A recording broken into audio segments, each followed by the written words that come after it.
What is going on, you lovely ladies and gentlemen of the world? As you can see from your screen, we're here to talk about Melty Blood some more. I don't really got nothing else to talk about, right? Although, King of Fighters 15, I guess I haven't... Have I talked about that? I know I've talked about it, but I think I've only talked about it, like, not in here. I think I talked about it on stream, and I talked about it in Discord. I don't think I talked about it in an actual Nate Talks. Okay, I can talk about that later, but let's talk about Melty Blood first. So... basically, we're a week in, right? How y'all feeling about that? Because I have not really had anything happen. I mean, obviously, a week is a very short period of time for a fighting game, right? Usually, you want to look ahead months to see things properly settled, to see all of the different, like the high-level option selects be figured out. Like, some people already figured out some really simple ones, and those really simple ones have answers to them that other people then figured out. It's that constant cat and mouse game. And eventually it's going to settle out where people find the real bullshit. And I don't think that's been found yet. To my knowledge, maybe there's some stuff that I haven't seen yet. They're keeping the secret Discord tech to go back, what, 5 years? With that reference? Hell yeah. Timely. But anyway, so... nothing's really happened overall to my... I'm not going to do it right now, but I do want to kind of expand a bit on my opinion about Kouma, because I think that may have been not misinterpreted, because I didn't really leave much. I just kind of made a simple statement, and I didn't really expand upon it, so it's easy to just kind of make your own assumptions from that point about what I meant by that. So I do want to talk about that a little bit, but firstly, I want to talk about... some of you in the Discord were saying, this is basically... So, okay. I did not play Actress again, so I do not know how much this game has changed from the older versions. For all I know, this could be the Guilty Gear Strive of Melty Blood, and I am just an ignorant motherfucker over here enjoying myself. And I don't know any better, right? For all I know, that's what it could be. But I saw some people in the Discord basically saying that this is just Under Night with Melty Blood pacing, and I don't understand that, because they are very different games to me. Like, overall, all they really share... I mean, because obviously Under Night is, mentioned this before, very heavily influenced by Melty Blood. So, of course, they're going to share some forms of its identity with each other. But at the same time, so as mentioned, the pacing is completely different. But the way you play neutral, completely different. The way you combo, completely different. Even up to the stage size, completely different. The characters are different. I just don't...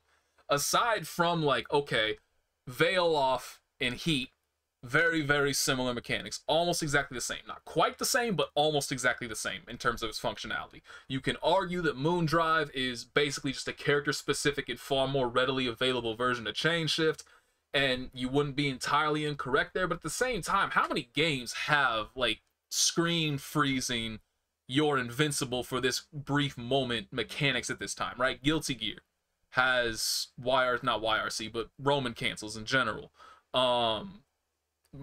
Blaze Blue, I almost said Melty Blood. Blaze Blue has Overdrive now. Under Night, Chain Shift, Melty Blood, Moon Drive, Ultimate Marvel, not necessarily Ultimate Marvel vs. Capcom 3, Ultimate Marvel vs. Capcom 3. They have X Factor. Are you... I don't think you're invincible if you pop King of Fighters, if you pop, whatever the fuck it's called, Drive Mode. I don't even know what it's called. I should know what it's called, man. Come on, I can't say that I love King of Fighters 13 and not even be able to remember what the hell popping that meter is called. Who cares? Who cares? Who cares? Point being, there's a lot of those mechanics throughout fighting games, right? So it's not really, you can't really just say, oh, Under Night has that, so of course this is basically the same exact mechanic in this game. No, that mechanic is very common in fighting games these days. So that's really all the similarity that I personally see. It's far beyond, there are many more differences than just the pacing of the game. In fact, I would argue they are two very, extremely unique, and they have their own identity, right? Can't really argue that one's a clone of the other with just minute differences. I think the differences are pretty significant, personally. To the point where that's why I said in the last Nate Talks, I would actually prefer to be playing Under Night at this point, because I think Under Night is overall the better experience.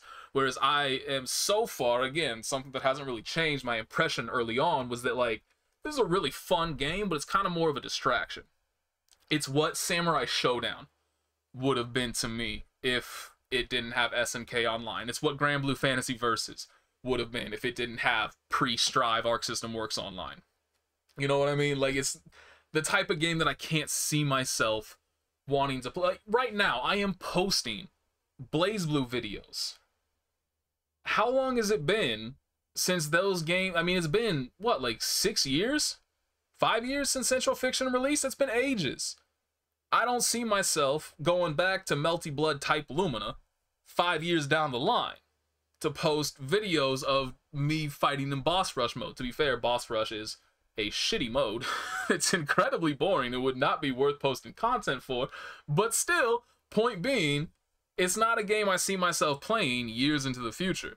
It is just kind of a stepping stone in between other fighting games. Whether or not, and I am just, you know, ever since Central Fiction kind of sort of died. I mean, I guess that's, I mean, it definitely did. I've just kind of been waiting for something else to come along to fill that void, and nothing has been able to do that. And Melty Blood is really no different. The only difference is that it is a game that I can enjoy playing, that I do enjoy playing, and that I will enjoy playing for months to come. How long it actually winds up lasting, I don't know. I could burn out in 2 weeks. I could burn out in 2 months. I could burn out in 2 years. But I just don't see myself with trying to be a part of this game long term. It doesn't hold that sort of appeal for me. And I am looking for that, right? Maybe it'll be King of Fighters 15. Maybe it'll be Project L. I don't know. Maybe I have to wait until the next BlazBlue rolls along. Maybe Arc System Works will manage to fix up Guilty Gear Strive to be a game that I could really enjoy. I don't know. Like, I can't just completely throw that out the window. If you put, like, launch day Street Fighter 5 in front of me and said, yo, you're going to want to play this game in 5 years, I would have laughed at you. I would have told you no. Like, the game sucks, man. Just get out of my face. But Street Fighter 5 is actually, aside from its rather poor implementation of rollback, is a fun game. Street Fighter Cross Tekken, when it first released, I played that for all of like 2 days, and I just dipped. Like, fuck this. This isn't worth it. I hate this game. I can't stand it. It's so buggy. Even if it wasn't buggy, it would still be a trash-ass fighting game. Get this out of my face. I want no part of this. Right? How long did it take? Like 6 months, 8 months, something around there? They released a fat-ass patch, rebalanced the entire game, changed a bunch of system mechanics around, made it a fun-ass game. But if you had told me on day one that that was going to be one of my favorite fighting games, I would have told you to stop taking whatever heavy, heavy drugs you were consuming. But it did change, and they made it a hell of a lot better. So I can't discount the potential that Arc System Works could do the same thing with Guilty Gear Strive. Now, to be fair, from what I've seen of, like, I haven't read every single one of their dev backyards, but I did read the most recent one, and it seems like they still have not learned any sort of lessons in terms of, like, what people are telling them they're doing wrong. So, because of that, I very highly doubt it's going to wind up going a route that I will wind up enjoying somewhere down the line, but I still, again, I can't discount it. Or it could just be that, you know, whoever that fan community is that's trying to put rollback in BlazBlue Central Fiction, that's going to explode the popularity of that game, and I'll just go back to that. Who knows, right? Maybe they'll put it in Guilty Gear Xrd. I don't know. I don't know what's going to happen in the future for fighting games. But I do know that this game, to me, does not hold any kind of significant longevity. Largely because, I mean, I think they swung too far. Like, how many times in Under Night replay theaters have I talked about, like, how heavily momentum based the game is, how incredibly difficult it is to come back from losing the first hit, where it's so easy to just get rolled over once you get hit once, because honestly, unless you are lucky enough to catch a grid advantage, your defensive options for most characters are pretty poor, and your offensive options are anything but. Right? So it's very easy to just get rushed down into oblivion and just lose the entire match because you happen to get hit first. That sucks. That really sucks, especially from a new player perspective. Because how many times have any of us seen somebody talk about online, like I've seen it around Melty Blood already, people talking about how they just go online and they just get comboed non-stop by people, like, oh, how many, like, why does it seem like everybody I play against has been playing this game for years? I get caught, I get juggled in a long ass combo, I wake up, I don't get an opportunity to press buttons, and I just die. right? They're just doing combos that would take me a year to learn, that kind of stuff, right? Under Night kind of exemplifies that, where if you do not have extremely solid defensive fundamentals, you are going to get bodied on a regular basis. On the flip side, Melty Blood takes that and goes, here are 5 billion defensive tools. Let's be real, extremely dishonest defensive tools. Have at it. Here's frame 1 wake up, here's frame 1 armor. Here's clash frames. Here's reversals. Here's moon drive. Here's wake up arc drive. Whatever, right? You have so many wake up shield. You have so many tools at your disposal that turns the entire wake up game into a guessing game. It really is. Now, who knows? Maybe somebody's gonna find some kind of perfect option select that nullifies all of those options. As far as I'm aware, they have found some option selects, but none of them are perfect. None of them are going to work against every single option. And once people become more aware of the option selects that are available on the offensive side, they're going to formulate ones that work on the defensive side as well, and maybe completely nullify those offensive option selects in the first place, right? It's a constant game of cat and mouse, and we're really not going to see the full development until months down the line, when all of these things have been looked at under a very, very powerful microscopic lens, and they have been tested constantly to see if they're actually real or not. And there hasn't been enough time to test any of that, to know any of that. Same thing with like I said, we're going to talk about my opinion of Kouma.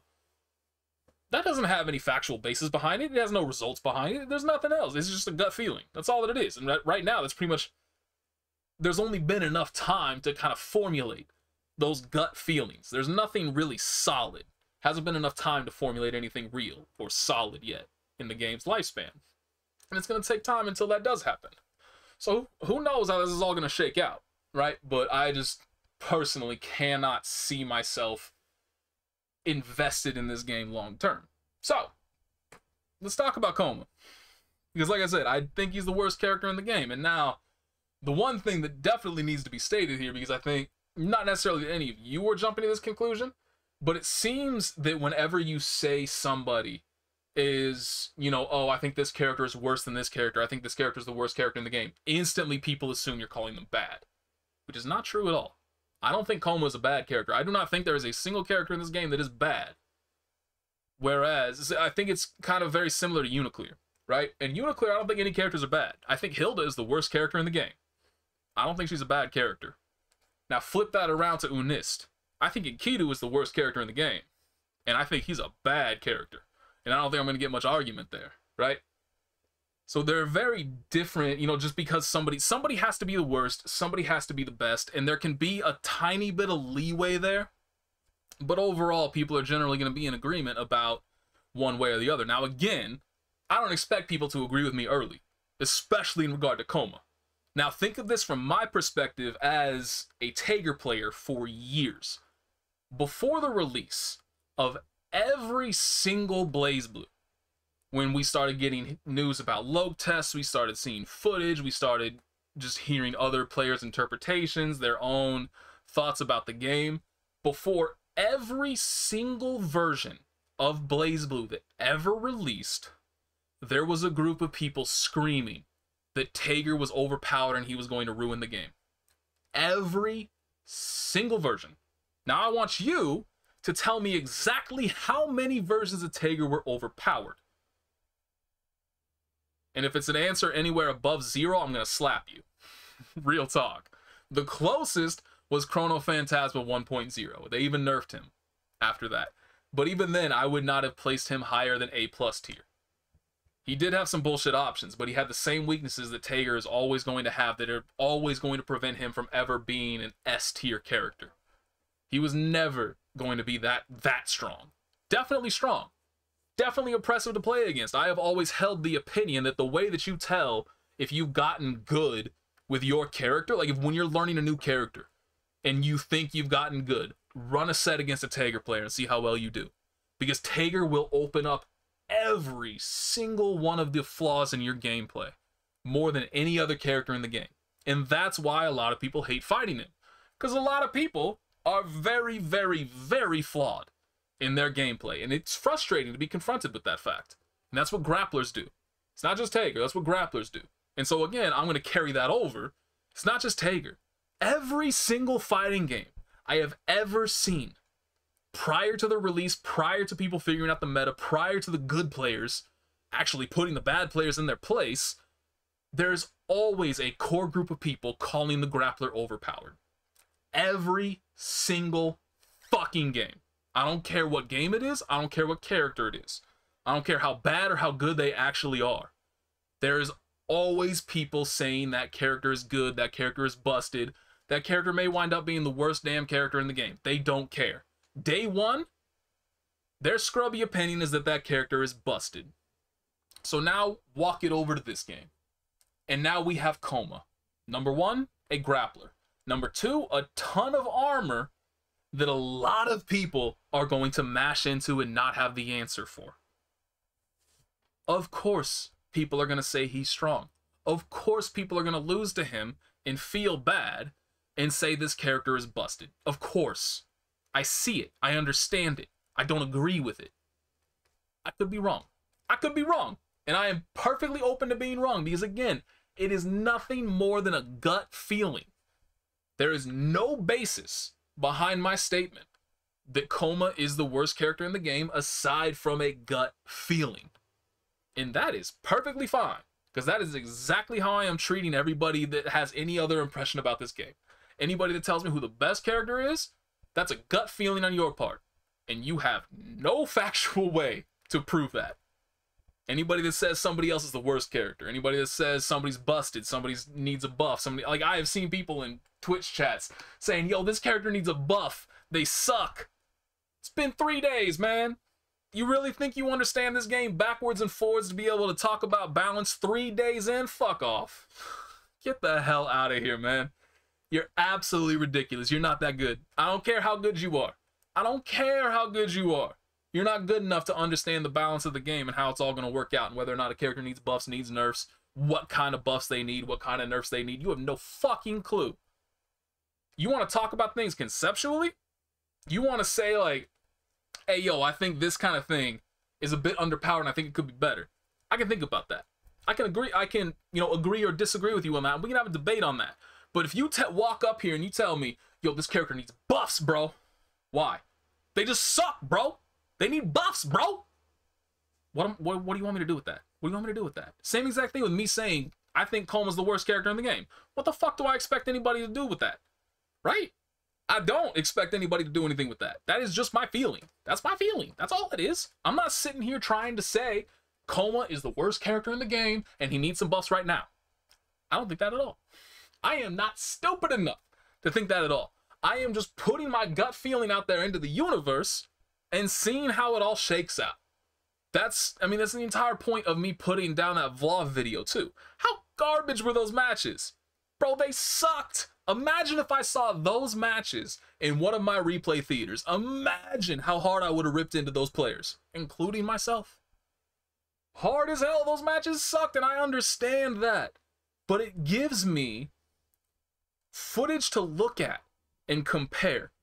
That's something that I think people do not do enough, is take something, a snapshot, some kind of footage, some kind of video, some kind of notes, something of where you are right now, and then you can look at it a month from now. Because it's really hard to see progress. It's really hard to see progress because we all inch forward. At whatever we're doing, we're all just inching forward. Nobody just starts taking leaps and bounds and looks at yesterday. Like, I don't walk into the gym and bench press one plate the first time I go in there and be like, damn, man, that was mad hard. Whew, I'm sore as hell. This is crazy. This is crazy. I've never felt this good in my life. I'm sore. I know that I'm improving. This is getting amazing, fantastic. I go in the next day to my next press session, and I throw on 2 plates and I bench that. Like, damn, look at that improvement. Whew, I could barely do 1 plate 3 days ago. Now I'm pushing 2. Can't wait to hit 3 next week. That's not how it works. That's not how anything works.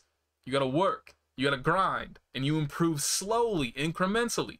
It's very hard to see those increments unless you can look back 30, 40, 50, 60 increments ago and look at that and be like, oh, damn.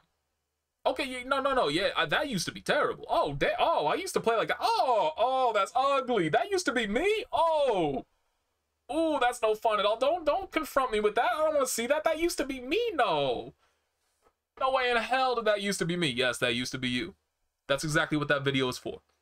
If I continue to play Vlov for a month straight, I play hundreds of matches, potentially even thousands. No way I can play thousands if my internet keeps acting up the way it's been acting up for the past like 3 days. But still, if I play thousands of matches, you think I'm gonna go back to that video and be like, man, look at how good that player was. I'm still exactly that good. Damn, I'm so good at this game. No, I'm gonna look at that and be like, what the fuck? That used to be my hit confirm? That used to be my movement? That used to be my neutral? That used to be my setup? What the shit is going on in my brain right now? Damn, I used to be stupid. But look at me now, man, I'm sick. In comparison? Maybe I'm not sick, but in comparison to that, yeah, I'm sick. All right, I see you. I've been doing well. That's one of the reasons why. Like, how many if you've watched me play BlazBlue, or not play BlazBlue, if you've watched my replay theaters of BlazBlue and how critical I am of Chari, it's not because I hate the dude. It's because that man has played something around 30,000 matches. And if I looked at a match at match 10,000 and compared it to match 30,000, there's no difference. There's no difference. Dude has not improved. Dude's just pure autopilot. I can't understand it. And that's why I'm so critical of it. Because if you played that many matches, you should be godlike at that point. You should have made leaps and bounds of improvement. But that hasn't been there. I don't know why I just took a like that was a completely unnecessary shot. I didn't need to do that.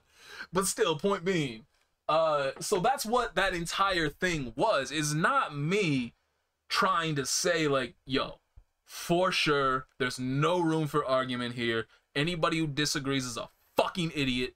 Kouma's the worst character in the game. And there's no way you can prove otherwise.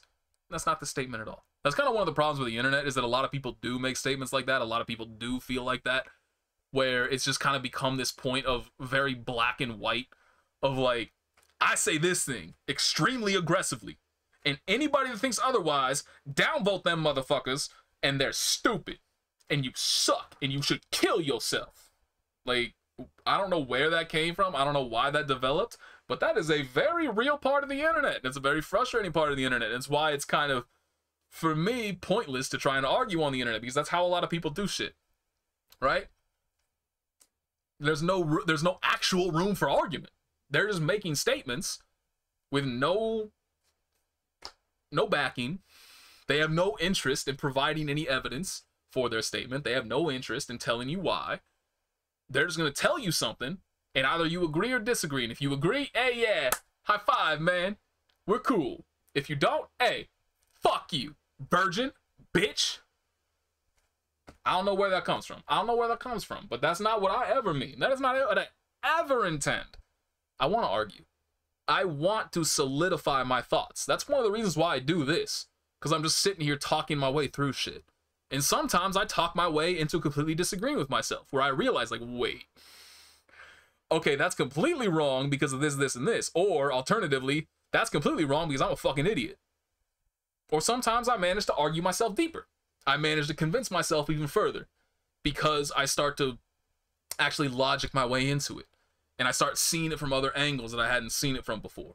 It's very useful. That's one of the reasons why one of the best ways to learn something is to teach somebody else, to like actually talk it through with somebody else, because you have those moments of reflection. You have those moments of, I mean, honestly, epiphanies, where you realize like, oh, that's why this thing is the way it is.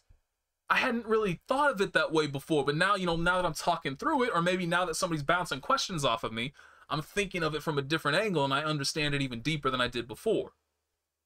That's one of the reasons why I do this. And so, like, I'm never saying something.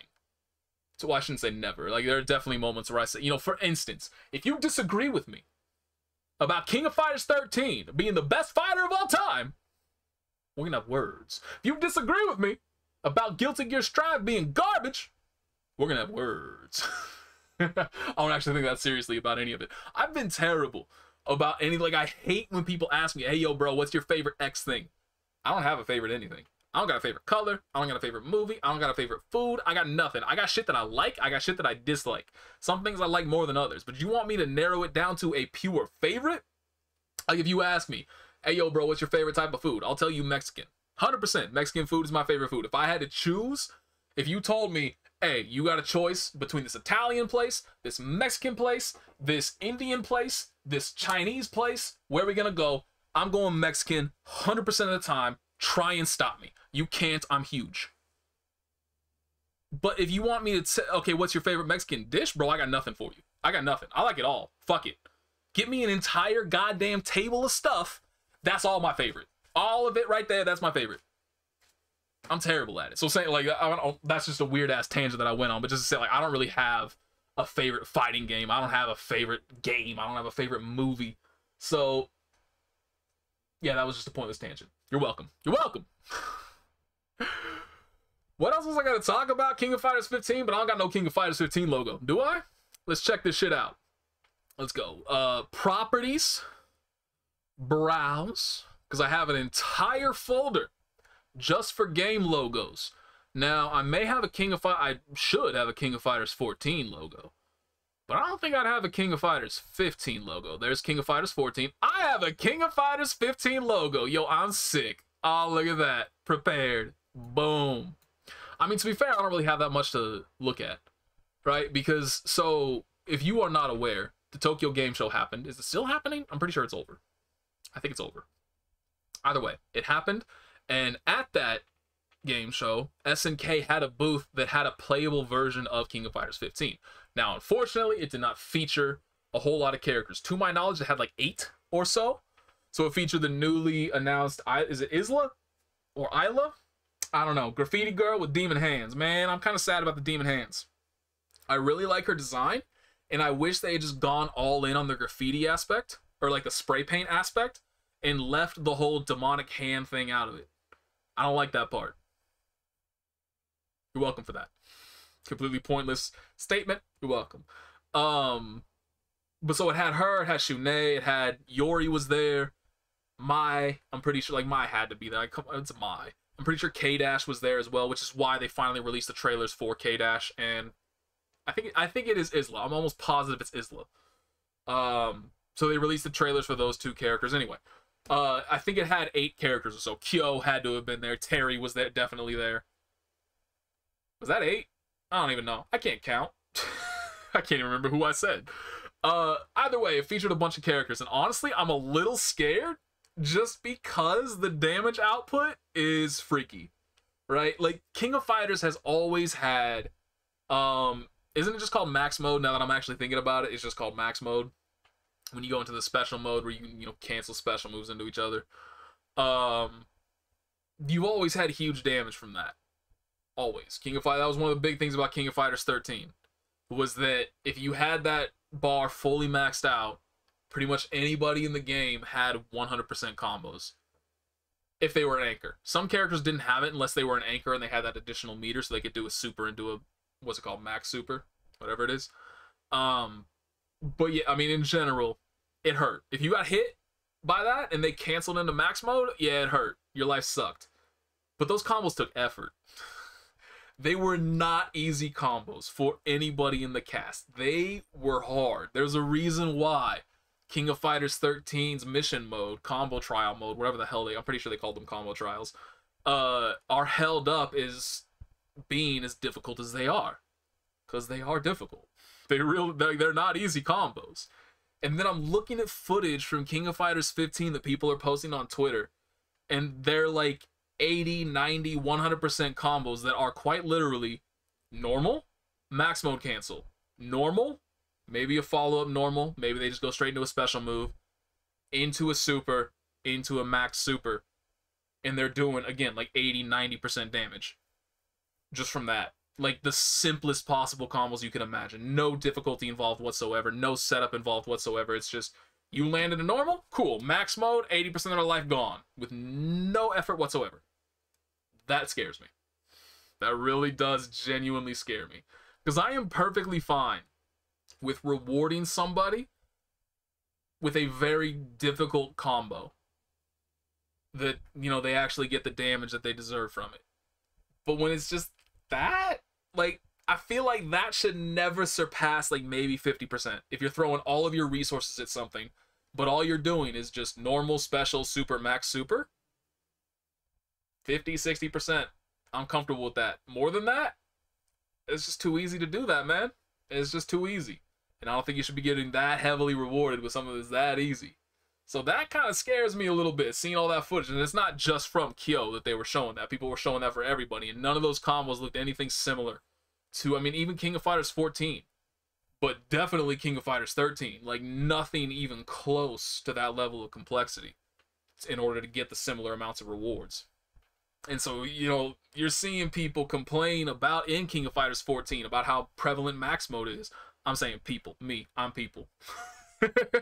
But still, like, if you ever had a thought of like, man, I'm sick and tired of seeing max mode as often, at least you had to work to actually get paid that heavily off of it.